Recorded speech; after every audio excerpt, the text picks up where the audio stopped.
Welcome to Trash It. Welcome to Trash It. That's Yuri's song. Hey, hey, hey, hey. I own the copyright to that song. Okay, we give it to you. Okay, guys, welcome back to Trash It. Okay, and I hope you guys have been keeping well. The weather's getting a bit better now in London, I mean. So I know Nigeria, you guys always have the good weather. America, I don't know what. I know America. It's not really New York. It is, isn't it? I don't know what you guys are looking at right now in terms of your weather, but hey, you know, just dress according to the weather. All right. Anyway, that brings us into our topic for today. So we're going to be talking about depression. Depression caused by breakup in a relationship. Okay, so you know, people go through different bouts in their relationship, and some good, some bad, and sometimes it leads to a breakup. And when you know the relationship ends, you know, either partner might go into a period of depression where they're feeling really low because they've invested a lot of time, you know, years into that relationship. So for example, imagine you met your partner, be it a boy or girl, a lady or a man. You met them in your maybe early 20s, and you know, and you started dating them, and you guys are in a very, you know, you're in a long-term relationship. And when it's actually, because you know, you met at uni, you're you know, you're doing your thing, and then when it's actually time for you guys to get married, you know, the boy all of a sudden says, or the woman would all of a sudden say, actually, I'm not interested anymore, or I think we're no longer suited for each other, or I think we've grown apart, or I want someone younger. Trust me, some men are terrible, you know, they're in their 40s and they'll be looking for a 22-year-old child. Sure. Just imagine that the child was not even born when you were in your 20s. It doesn't matter for them. Yeah. Anyway, so yeah. I like to catch them young. I know, yes. So guys, today we're going to be, you know, discussing going into depression following a breakup. Okay, I mean, I would just quickly say for myself, I've never been through a period of depression. Maybe if I've ever been depressed, it would probably be because I wanted something and I couldn't get it. It wouldn't really be a period of depression, maybe for a week or for. Okay, I just remembered something saying that I don't know if I would call it depression. A few years ago when I had a miscarriage, and for 5 weeks I didn't go to work, I was at home, I didn't speak to anyone. That is depression. My friends were calling me and I really never answered the phone. So again, so I don't know, would you call that was depression? Was it? Because the thing is, I was maybe it was because I was just going through alone. And I don't know what you, because obviously I was one of the people that was hounding your phone and you weren't picking up, and I understood. You had gone through a very serious traumatic experience, and you were expressing your own grief and loss in the way you understood. So there was a point at that time where you felt, well, this is not me, this is not how I want to feel. I wouldn't say you were depressed because it's not, I'm not in your shoes. I don't know what you're going through. But going back to what we were talking about, and I'm not trying to say I'm gangster. We're gangster. But I see, and I'm not putting anyone down. Please, let's be clear. I'm not putting anyone down that's true, they've been through or been in a relationship, long-term relationship, that other partner or the other half don't want to be in it anymore, and they've gone through, it's a loss, they're going through. I've not experienced that. And it's not as if I've not been in love, but I've not gotten to that place where I feel the end has come for that relationship and I can't move on. But if that is the case, I think people should be allowed the time for them for them to grieve, because it's an integral part of their life that's sort of either being yanked out or they might actually be the one that ended the relationship. Because so you shouldn't be depressed if you. Okay. No, it depends on the reason why you ended the relationship. She's not saying that you're not supposed to be depressed. She's saying that certain people deal with stuff certain way and just give them. Because when I came out of my long-term relationship, because I was in a relationship very young, the same, you know, I met him while studying, you know, 10 years, had 2 kids, and just abruptly after 10 years, you know, things went downhill. Of course you get depressed, because the thing is, you get to a point where it's like, well, what do you do next? You know, and as you say, sometimes you need a little bit of time to, I don't know, pull yourself together. I mean, the thing is, you know, in terms of relationships, I don't think I've ever gone through a period of depression, haven't broken off from a relationship. The only, okay, I'm not even gonna dignify that experience I was probably depressed for like 5 minutes, yeah. So it was this guy I was dating. Was that depression or anger? I think that must be anger. Okay. So there was a guy I was dating a few years ago, right? And when I really liked him, you know, he was it, you know. For me, I thought, okay, yeah, this is it. You know, if you asked me to marry him, I would. Even though now looking back, I'm thinking he didn't have shit. He didn't have. I was at uni. He's the one that said, he's a what's it. I'm not gonna mention his, you know, just in case he's watching, but he was the one that said he had arrived. Okay, but now looking back, he didn't arrive. He's so dead on the spot. Do you understand? He didn't arrive anywhere. He was just a hustler, you know, and that kept feeling as if, yes, he's it. But anyway, so turned up at his one day, and I came from uni, went to see him, and yeah, it turned out he goes, oh, the relationship, well, I don't want the relationship anymore. I was like, why? And he didn't really tell me why. He didn't give me an explanation. I was just like, okay, you know what, that's fine.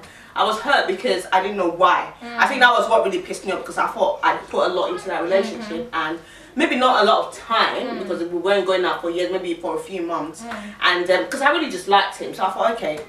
So I was really hurt, and I started walking back to go home, and then I got to a phone booth, okay, and just before I got to the bottom, I got to the phone booth, and I went into the phone booth, and I just cried, okay, and after about a minute or so of just really bawling, I think I just wanted to cry him out of my system, and I just cried him out of my system, and as the beneath girl that I am, when I stepped out of that phone booth, it was like a phoenix stepping out of the ashes. Oh my God. F you, like, who the hell do you think you are to even make me cry? You are not what my peers. And I never spoke to him again. And then a few years later, I was engaged, getting ready to get married. I went out clubbing with my friend, and I saw him at the club.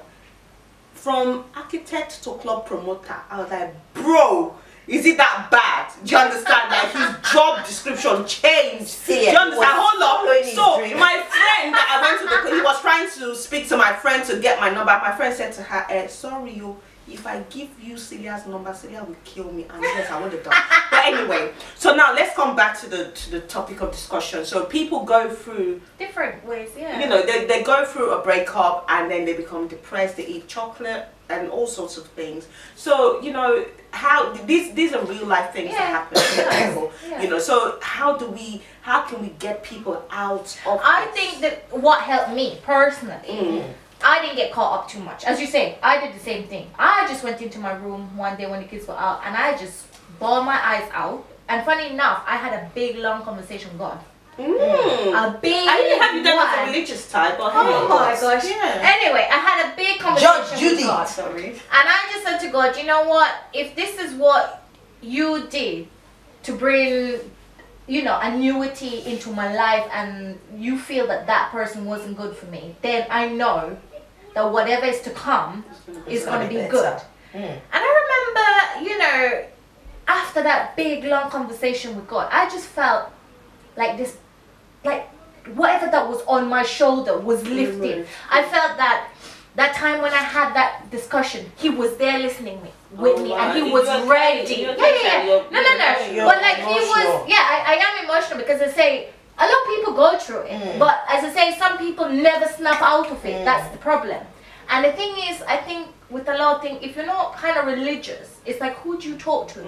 Because you could go to family, and they might go, well, you know, what's it's your fault, or you weren't listening, you know. But when you have this conversation with God, it's different, because there's no one judging you, and only He knows what you're going through. Because as you say, you could be bawling your eyes out in front of someone, and they'll be watching you like you're crazy or whatever. And I say, sorry, my nose is like going.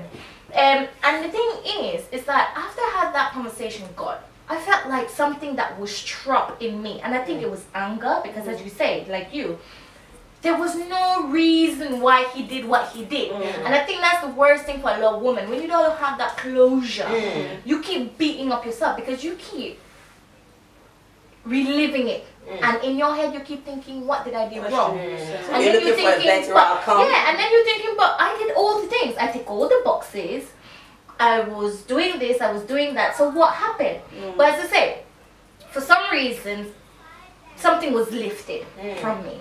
Well, and then I remember thinking, instead of me here now feeling sorry for myself, because how I look at it, I didn't do anything wrong. And that was what you had to put in your head, is to take out that negativity that you were the problem.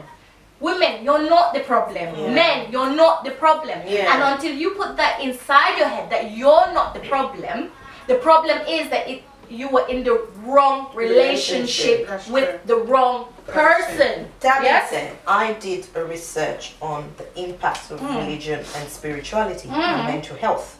And, you know, people of the different faiths and different religion. And the outcome or the takeaway from my research did say that spirituality and religion sort of give you sort of a safe space for you to go through whatever it is you're going through. Now, talking about the topic in question, like I said, I've never experienced it. But when people are depressed, or you've got a friend that is depressed, I'm not the kind of person that will go in guns blazing, because the person is not ready to receive it yet.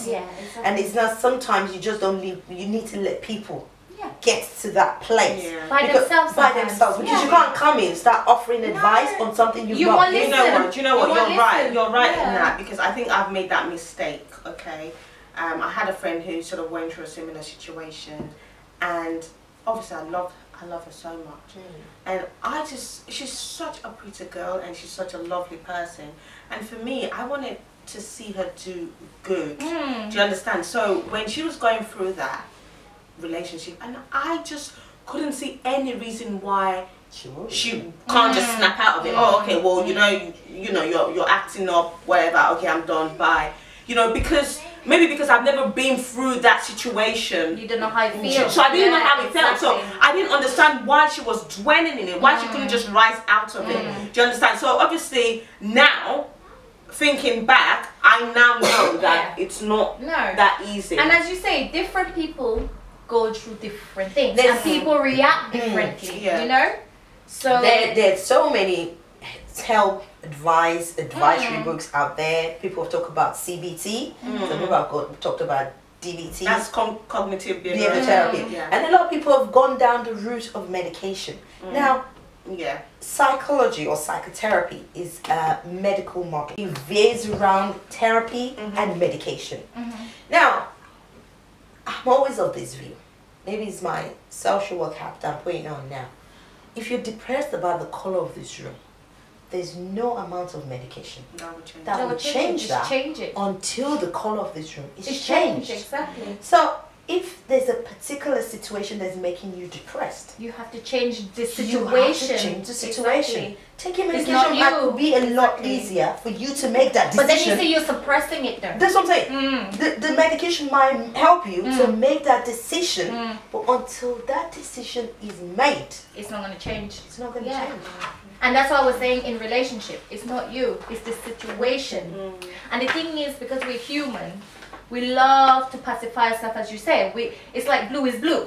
Blue will never be red. But sometimes in our mind, just because we feel that, oh, we think we could change blue into red. No, that is not the thing.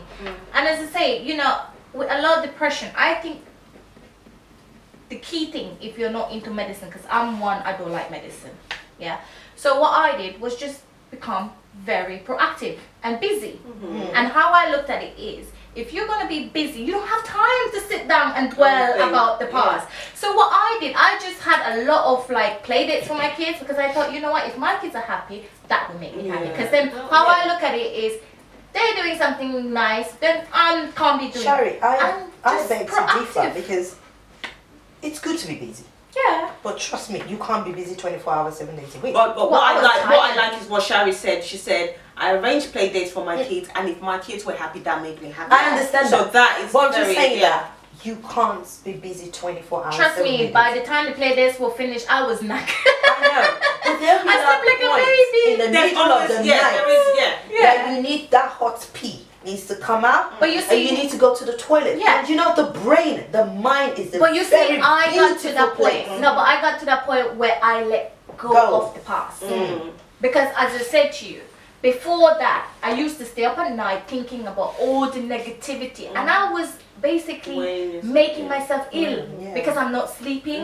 I'm getting uptight because, as you say, you're there thinking about all the things. But when I got to that point of letting go of the situation and of the past, how I look at it is, if I keep myself proactive, and I was going out, then I joined the gym. I was doing things to make me happy. And once you become happy, then you could come out of depression. The thing is with depression, if you don't change your environment, you don't change the situation, you're only going to get deeper and deeper, and then it leads to suicidalness. It leads to longer. I was just talking about suicide. I was just gonna say that, because going back to the topic where I said, you know, this person has been in this very long relationship for years, invested a lot of time, a lot of years in a relationship, and all of a sudden the partner breaks up and says, you know, this relationship is no longer for me.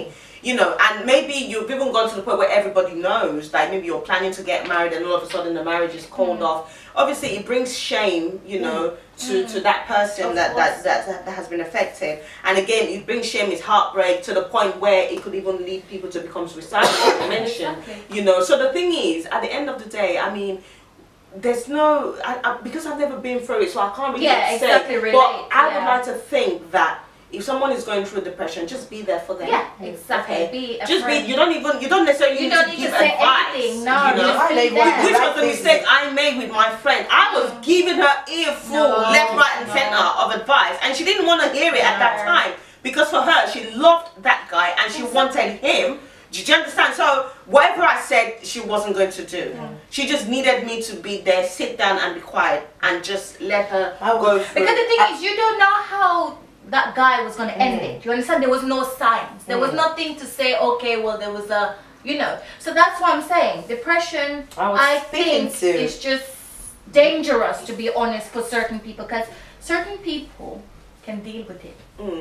Certain people take years to come out. And some people like you, as you say, you could just switch off and just say, you know what, hell with it. It all depends on your personality. And I think the thing is, going back to the beginning where I said, because initially I said, no, I've never been depressed, and then all of a sudden I realized that yes, when I had a miscarriage, I must have gone through a period of depression, whether I knew it or not. I think for me, it would be, what is making me depressed? Because I'm of the school of thought where I would say, no man, no friend, it's worth me being depressed for me to go through, you know, going to take medication and feeling suicidal, self-harming and things like that. But obviously when it came to the point where I lost a child, then it was different. So maybe then I allowed myself to go through that grieving process. As you say, you know, just like how you've been through that, you know how I feel. I haven't been through that, so I don't know how I feel. And then it would be, as you say, very difficult to go and give someone advice based on that miscarriage. Because when my friends are talking about certain, you have to be very careful, as you say, because if you go and start making that person feel even lower, because as you say, you were giving your friend all this earful. You don't know at what level she was to tip even over even more. So that's why I'm saying you have to be very careful when it comes to people with depression. I'm of this opinion that all you have to be is be present.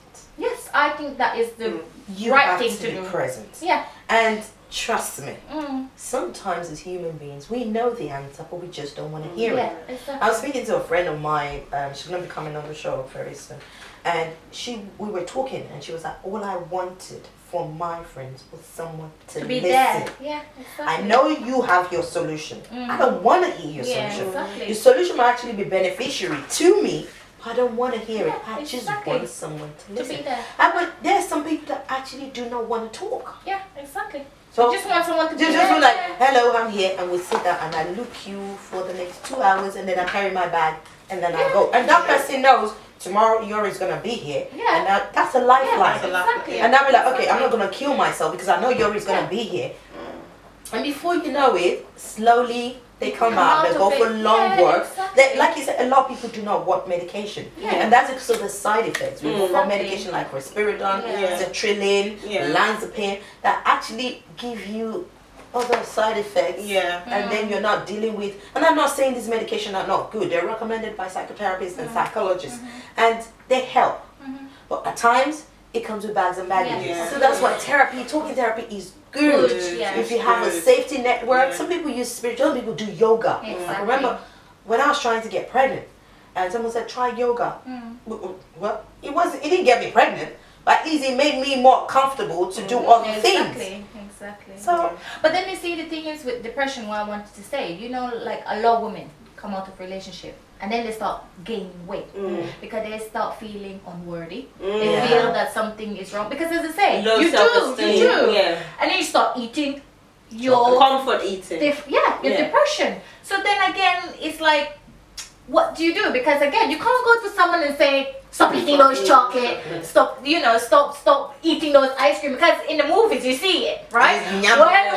When they just break up, the first thing they hold is a pack of ice cream and it's not just women, it's men too. You know, men might not eat the ice cream, but they go out to be drinking the beer, they get their beer belly and then they let go of themselves. So like, you know, some men, you see they used to be fit. And then you see them, you're like, what happened to you? You know, and it's the same with women. Sometimes as you say, you see them stunning, and then as they end the relationship, they don't comb their hair, they don't do their nails, they don't do basic things that they were doing. So, as you said, I think with me, I was happy that I had some friends, and they'll be like, look, let's go and do your hair. Let's go and do something for you, you know. And then you just have a laugh. You're like, look, don't eat so much ice cream. Let's do some healthy support network. I think for me, when I went through it, so I mean, I just always locked myself away in the room. We do. I barely even spoke with my husband. See, you know, he'll be in the house. He was literally the one looking after the child, my little boy.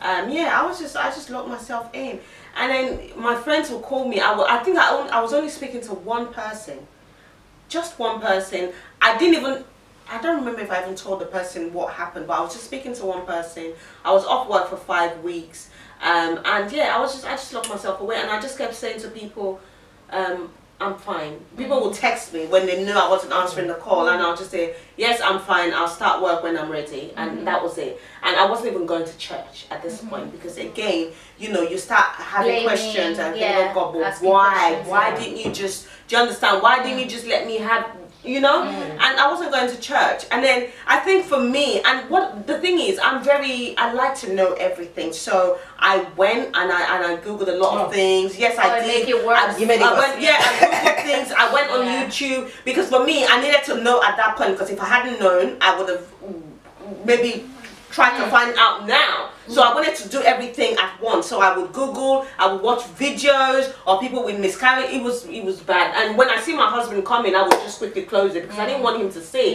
Because he'd be like, Celia, you're just digging yourself into the hole. Why don't you just try? You know, I lost a child as well. You know, but I didn't understand that. I'm like, yeah, but the child was not inside of you. It was inside of me. I built a relationship, a bond with that child. You know, and in the end, when I thought, okay, you know what, Celia, that's enough now. You will have, you know, let's forget about this and let's move on. And then I went back to work, and then I went back to church, because all this while I wasn't going to church. My pastor would text me, Celia, are you okay? I haven't seen you in a while, and all of that.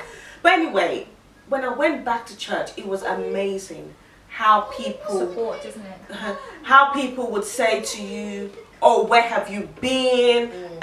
You should be coming to church every Sunday. You have a little boy. You should bring your boy to church, because if you don't, you need to train up a child the way he should grow, and part of that is bringing the boy to church. And I was like, oh my God, like, you didn't know what I was going through. You didn't see me in church. You didn't come. You could have come to my house and said, okay, give me your son, I'll take him to church for you. You know, so I just felt I got a bit judged by people, and I was just like, and I said to every time they're saying it, my husband will be pinching me, saying, shut up, don't say anything. Because I said to him, the next time someone asks me why I haven't been to church, I will flip. You know, can I say something? Do you think as well, because this just struck me, because if you look at the awareness in America with depression is so higher. It's people are not scared to say that they're on depression, because America apparently is one of the country that nearly everything is on depression pills. The cat, the fish, the dog. Really? Yes, there was a documentary. It got to a point where I was just like, really, the fish is depressed? How do you know a fish is depressed? But anyway, what I'm saying, the thing is, they're not scared to say that they're seeing a therapist, or they're not scared to say that they're depressed.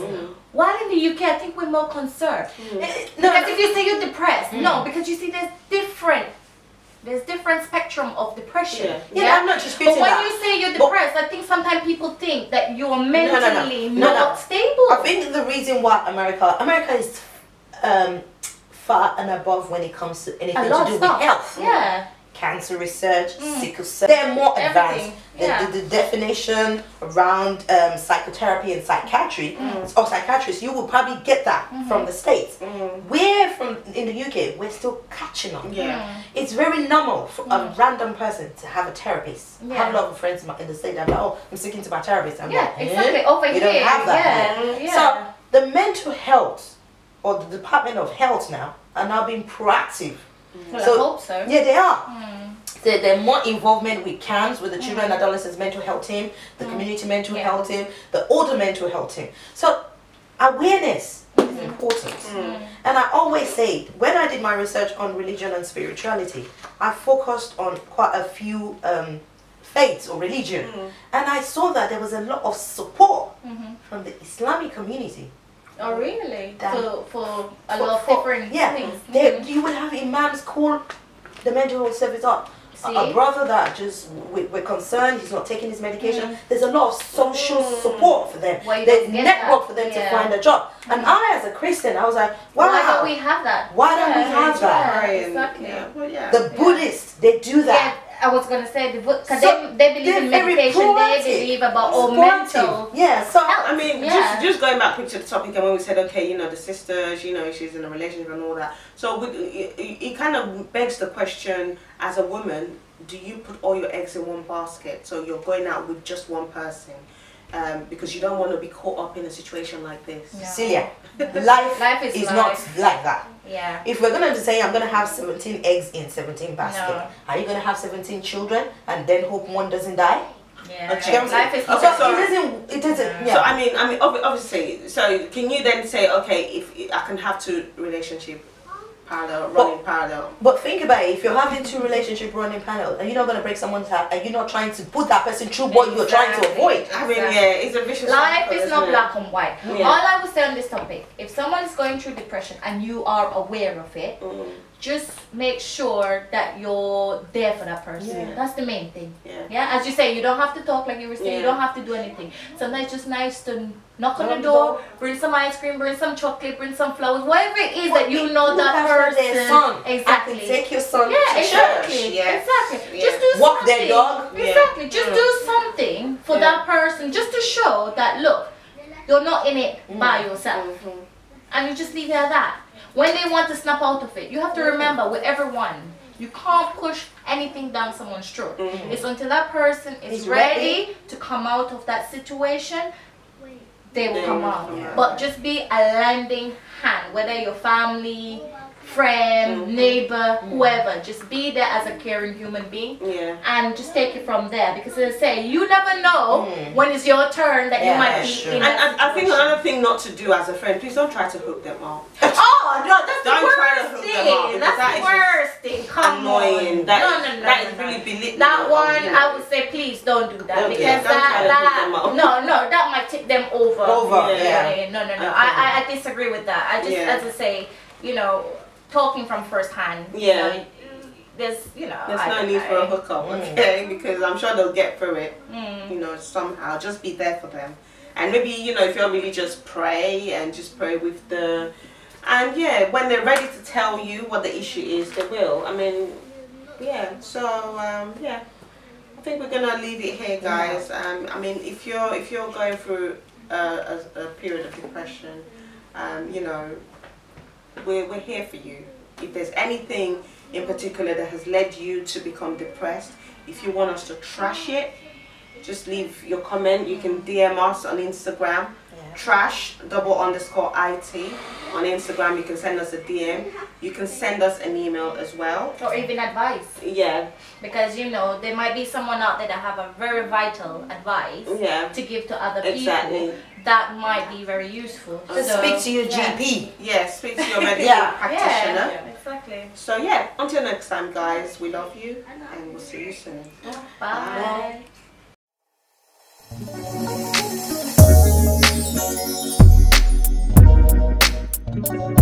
Bye.